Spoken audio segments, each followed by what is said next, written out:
Hello, BookTube. Hello, BookTube. It's Louise, the big head bookworm. Lovely to see you. Hope you're well.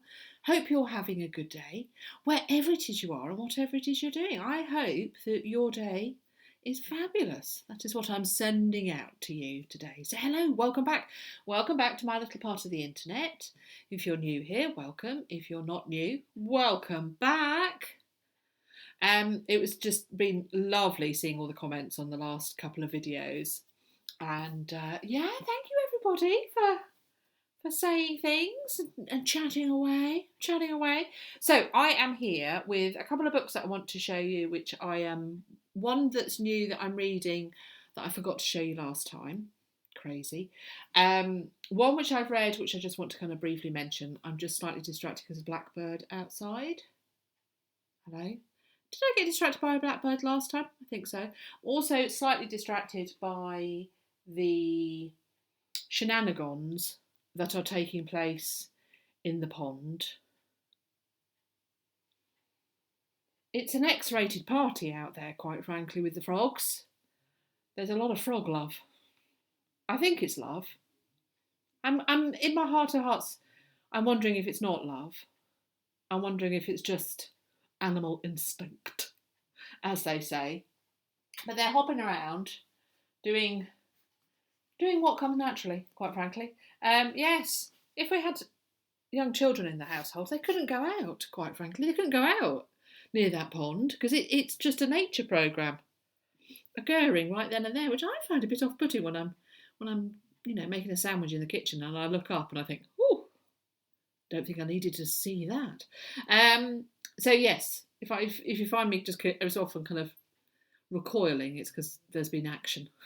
There's been action in the pond. Yes, but the crocuses are coming out. I think, do you know, are they not coming out too early?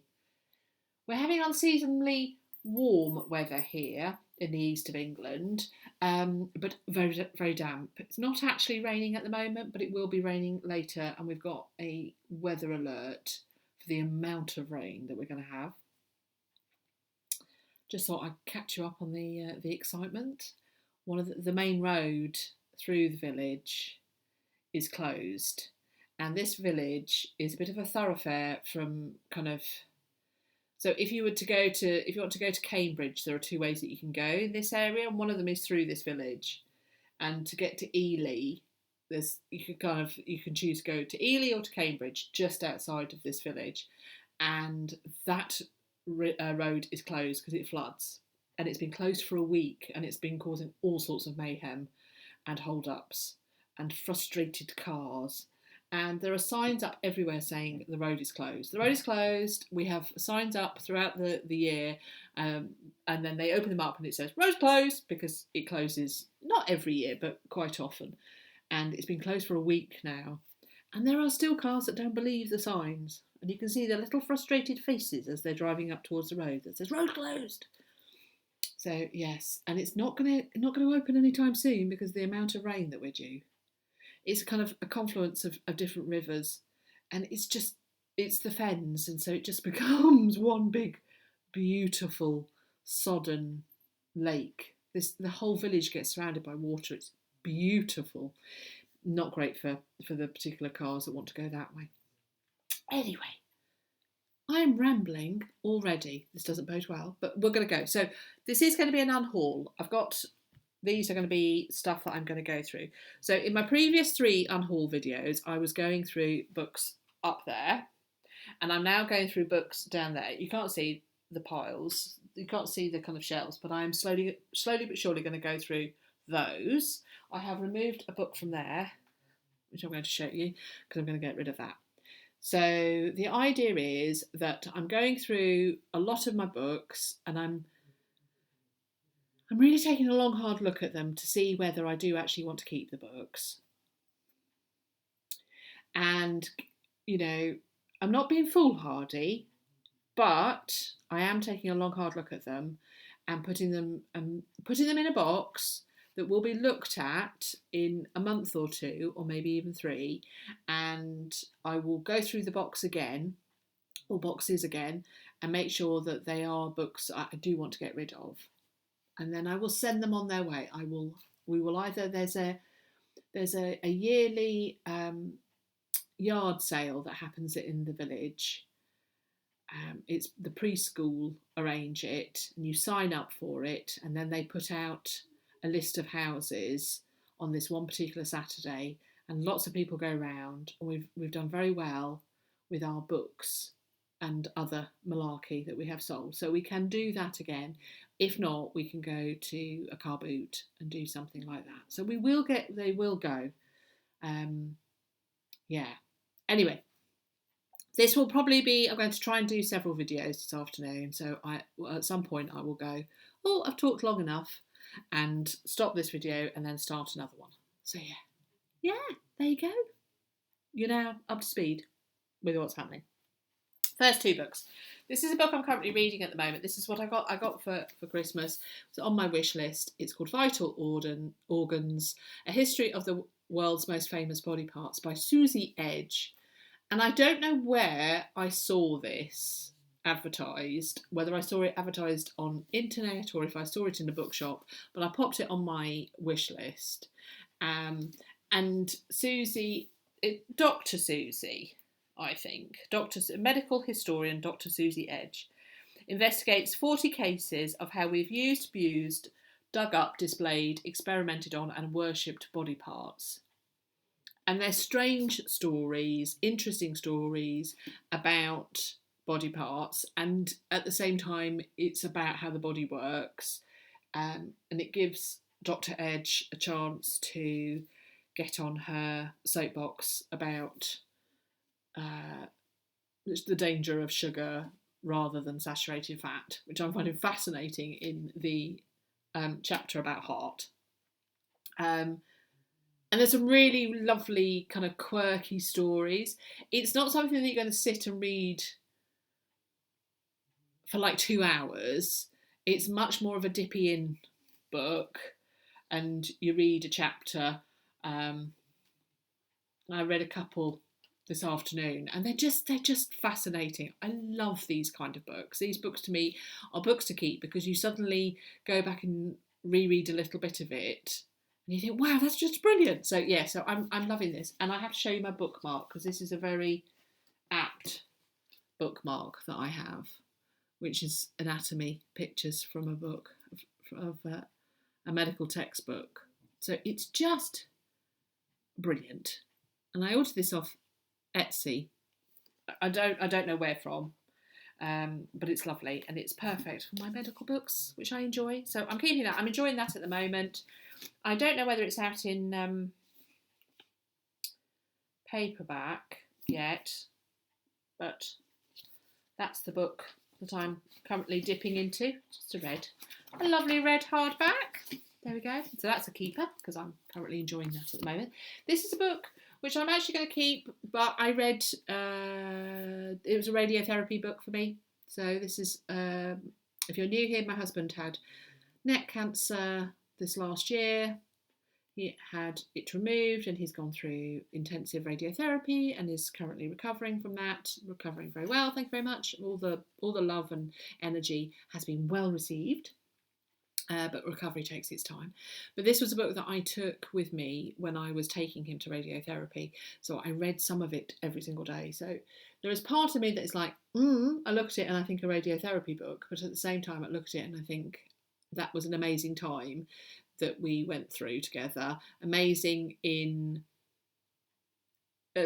be both brilliant and difficult. And it was. So it was amazing. It just amazed me. Amazed me how much he was able to tolerate. It was amazing how people care for those that are poorly. It's amazing what the human body can cope with. So yes, it was amazing in many ways. So it's Richard Fortey's A Curious Boy, The Making of a Scientist. So I bought this on a whim when I went to a lovely shop on King's Parade in Cambridge, if you know Cambridge. And it's the museum shop, I think it's called. And there are plenty of museums in Cambridge, and this is a shop that kind of takes a lot from the various shops within the museums, and it puts it all together. And a lot of them are scientific. but it's so you get tea towels that have got science on, and art, and it's a beautiful little shop that you can get lost in. And I got lost in the book section of this, and I saw this book, and he's a scientist, a renowned naturalist. In this memoir, Richard Fortey offers an unforgettable portrait of how a restless curiosity about the natural world led him to become a leading scientist and writer. This is a personal story of obsession and a moving celebration of the natural world as a playground, a refuge, and a muse for a life's work filled with wonder. Now, it was fascinating. He is a man that is led by obsession.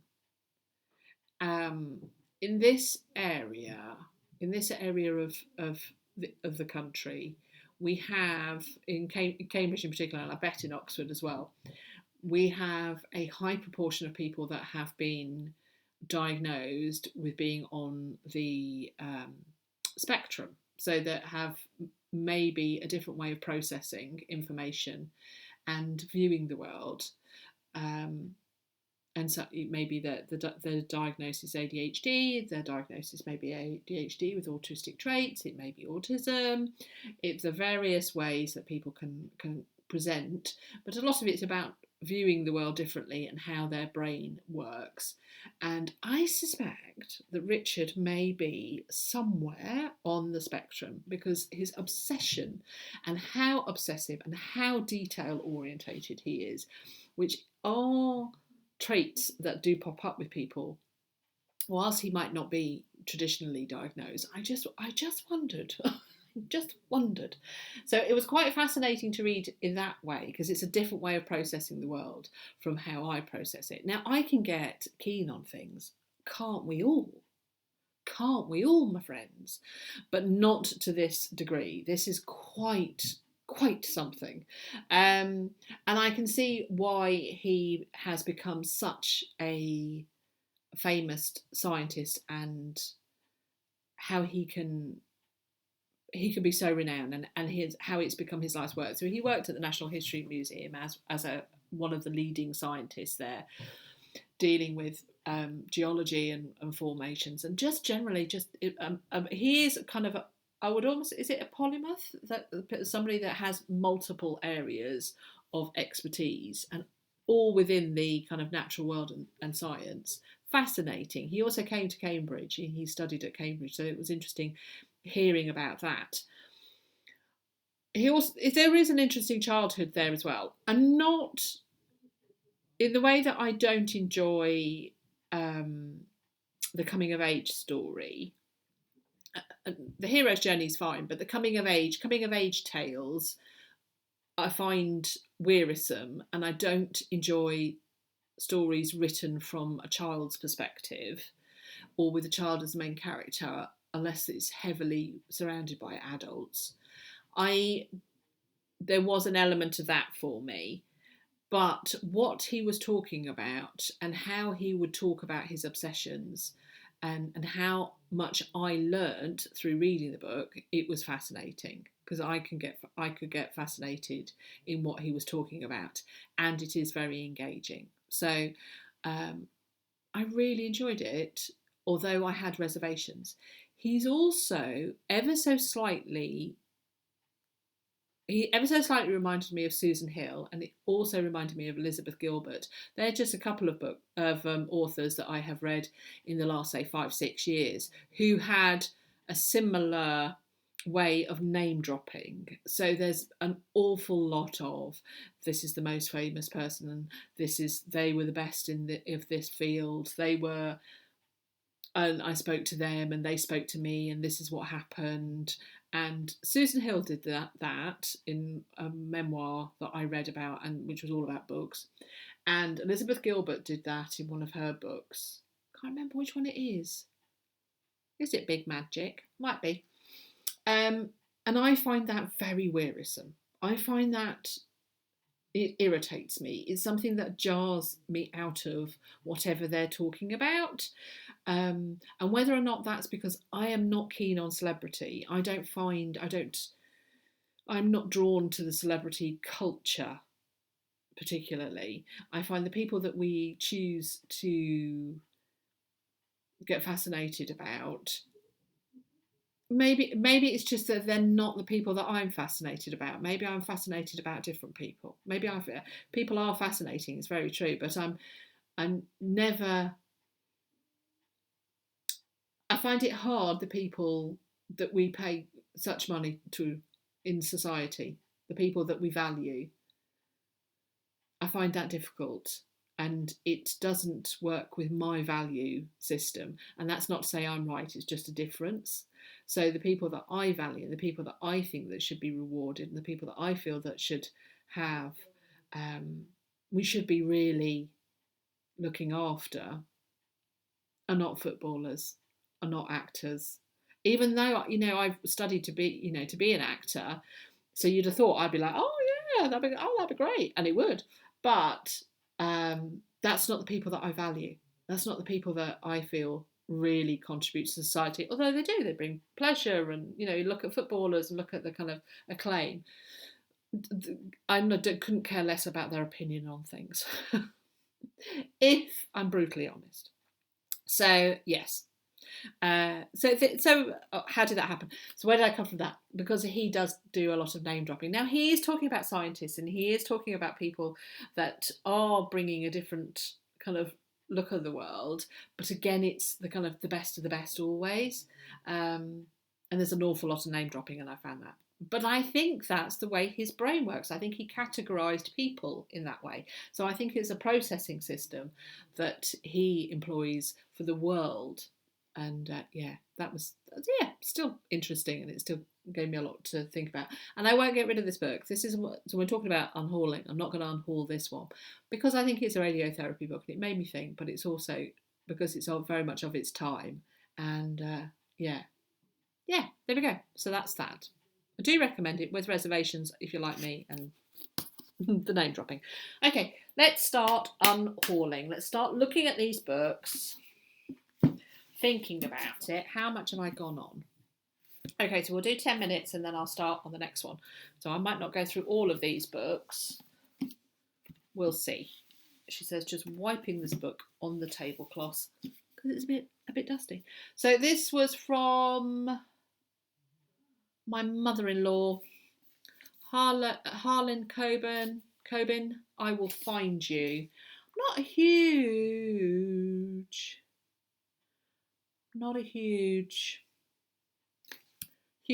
Harlan Coben fan. I know he is so popular. Chap from Brighton, and he's made himself a fabulous career by writing thrillers. I mean, look at the amount of books that he has written. They are so successful, and they are, he's #1 author and creator of the hit Netflix drama Stay Close. And there he is, smiling contentedly, thinking about his bank balance. I'm going to actually pass this on. I'm not going to read it. So that's going to go straight into that pile of I'm not going to read. And I've got a Michael Connelly, which I'm not going to read. And it's The Dark Sacred Night.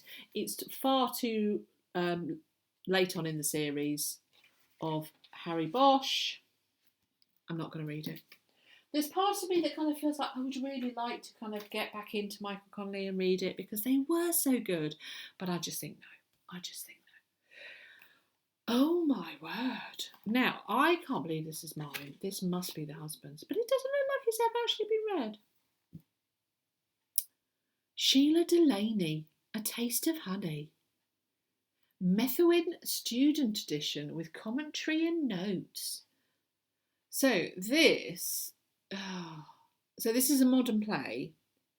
When I'm talking modern, I'm talking 1960s. This was huge. This was actually quite groundbreaking in kitchen sink dramas, A Taste of Honey, because it showed up until the kind of late 60s, what was seen on the television, which of course was a modern invention and was very modern, was kind of idealized. And even if you think about it, in the 70s, a lot of it was idealized, either kind of good or bad. But A Taste of Honey was a kitchen sink drama, kitchen sink play, which was about reality, and therefore it was a real situation that happened. It was a kind of a real response, real situation. Doesn't actually give me the 1962 film, but I remember reading about this, and how powerful and impactful these films were. But I don't actually think this is my book. I think this is the husband's, A Taste of Honey. I don't remember it. If it is mine, I would actually get rid of it. But I don't know if anybody would ever be wanting that nowadays. Oh my word. This is a blast from the past. This must be, well, this could either be mine or the husband's. This is Ways of Seeing by John Berger. If you were a student in the, oh, got a feather just come on me. Hello, little angel. Where did the feather come from in here? It looks like something from a cushion rather than a bird that's flown past. Ways of Seeing by John Berger. This was a text to do with semiotics that I had to read and study when I was at university. Well, I did it in my A-levels and at university, and I'm sure the husband did as well. Oh, now this is a very good biography. It's called Writing at the Kitchen Table, and it's about Elizabeth David. It's by Artemis Cooper. Artemis Cooper was a journalist. I don't know whether he... Yeah, that's right. She's married to Anthony Beevor. He's done some beautiful books, history books. So Artemis Cooper, Elizabeth David. This is a biography of the cookery writer, and she really transformed kind of cookery books. And what? Have I got one of hers? I used to have quite a few Elizabeth Davids. I never actually found them that easy to cook from. But they were interesting reads. They were interesting because a lot of it to do with where the food comes from and how the kind of the meals formed. I may have got rid of them in the years. I think I will still keep this because that reminds me of. I remember reading this. She was quite a.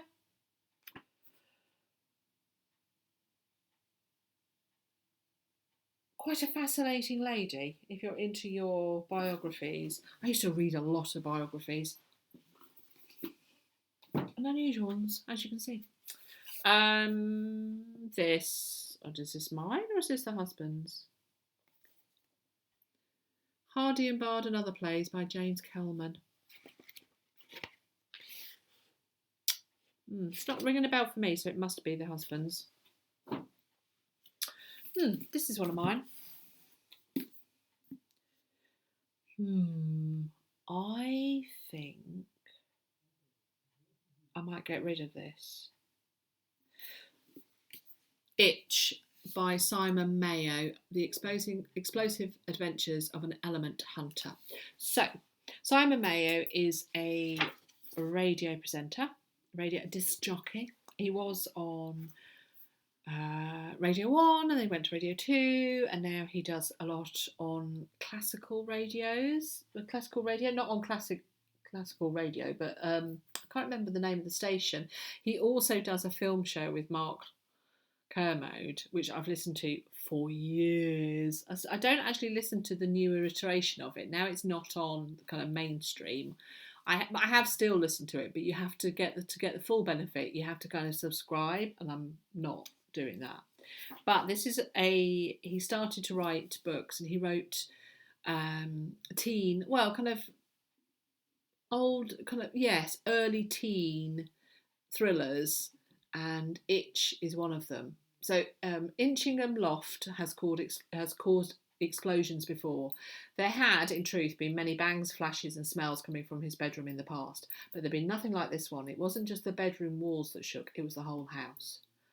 Not that Itch was aware of any of that, as he was unconscious.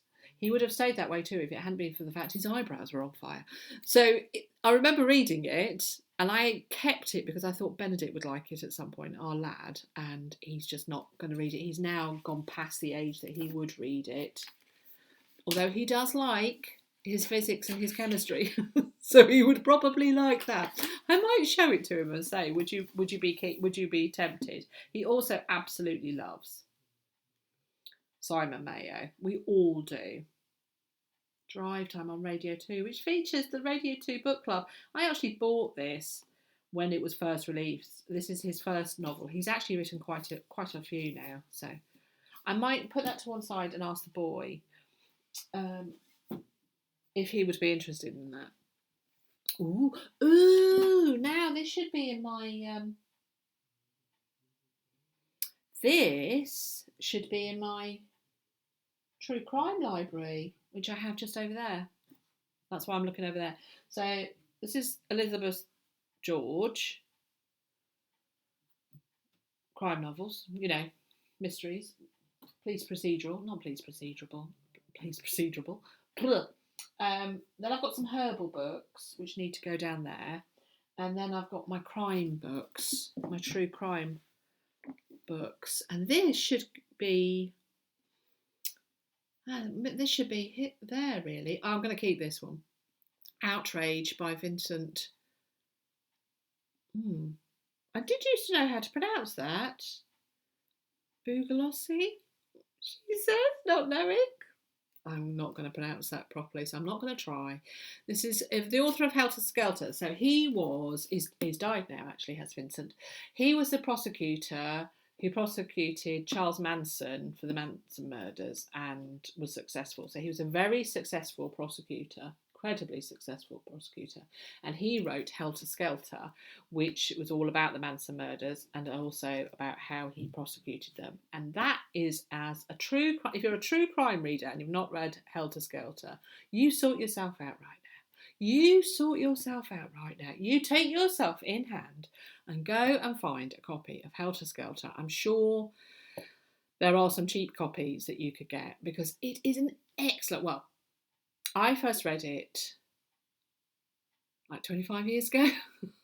So I haven't read it since. I don't own a copy because I was lent a copy. Actually, I should get a copy of it just for myself because it is one of those true crime classics that I highly recommend. Is Helter Skelter by Vincent B, as we should call him. Dearly departed. He departed quite a long time ago, actually. 2015. Actually, I thought it was longer than that.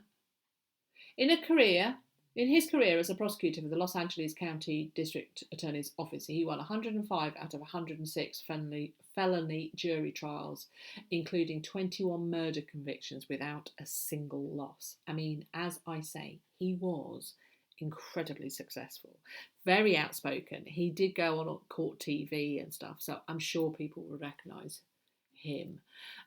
So this is the book about 5 reasons why O.J. Simpson got away with murder. I remember reading this, and do you know what comes across with this is his rage. His rage at the prosecutors. He, as a former prosecutor, I don't think he was still practicing when he wrote this book, but his absolute rage at the prosecutors and the mistake they made. Now, he feels, I can say this now, this isn't, it's not a spoiler alert, it's a non-fiction. He feels it should have been prosecuted as a domestic abuse murder, and that there's a history of domestic abuse, and that is essentially what the crime was. It was that O.J. Simpson was a domestic abuser, and he was so full of hatred and rage and fury that he had lost control over his wife, Helen Simpson Brown. Have I got that name right? I'm hoping I have. Is it Helen Simpson Brown? Please tell me that it is. And he feels that the fact that they got caught up in the whole celebrity and the whole all of that, and they missed the kind of simplicity of it. The fact that it was Helen Brown Simpson. Oh, let me find it. Nicole Brown Simpson and Ronald Goodman, to give the victims their correct names. Nicole Brown Simpson and Ronald Goodman. That his rage was so that he had lost control over his wife and that he couldn't tolerate that. And if they'd gone down that domestic abuse path, all the questions would have made sense. All the kind of like, well, people going, well, what does that mean? What does this mean? Would have made sense because it was so clear that that's what it was. And he was just livid. The book is amazing for that, his outrage. It honestly, it's quite something to read it. It's not quite a long book. It's like 400 pages. There's a load of appendices at the back that you don't need to read. Yeah, so I remember reading it and just finding that stunning, just stunning to read, and a different way of viewing that crime.